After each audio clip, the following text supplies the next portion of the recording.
আসসালামু আলাইকুম। আমি রাকিবুল হাসান।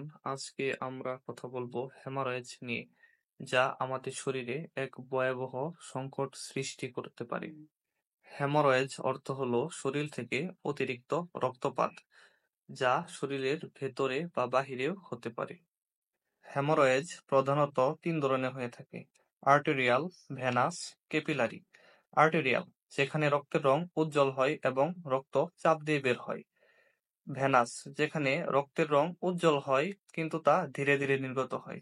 এবং যেটি ক্যাপিলারি, সেটি হচ্ছে সামান্য রক্তপাত হয় যা চামড়ার উপর দিয়ে নির্গত হয়।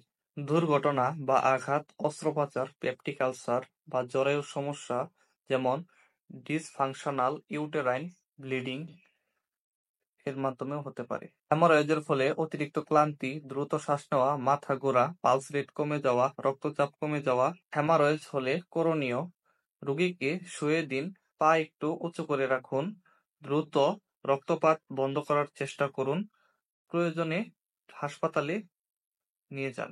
হেমোরয়েজ হতে পারে নীরব ঘাতক, তাই সময়মতো সঠিক পদক্ষেপ নিতে পারলে অনেক জীবন বাঁচানো সম্ভব। তাই রোগীর ইতিহাস ও লক্ষণ ভালোভাবে পর্যবেক্ষণ করে সঠিক পদক্ষেপ নেওয়া হচ্ছে বুদ্ধিমানের কাজ।